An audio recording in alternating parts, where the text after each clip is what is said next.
colega Maria Lídia Senra Rodríguez. Faz o favor. Canadá, porque mentras nos venden que as exportacións nos van salvar, deslocalizan as nosas producións e as nosas industrias. Cando nos din que vai haber produtos baratos nos mercados, están nos dicindo que imos ter menos salario e que imos ter menos ingresos na agricultura.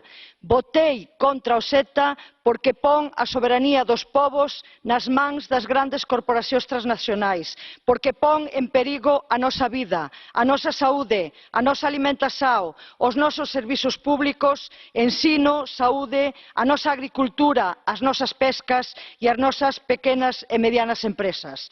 Votei contra o CETA porque quero un futuro para nós, para as clases populares e para o noso pobo. Votei non porque defendo o dereito a decidir libremente sobre o noso futuro e pido que non se aplique este tratado até que os parlamentos dos Estados digan a última palabra. Obrigada. Obrigado. Presidente.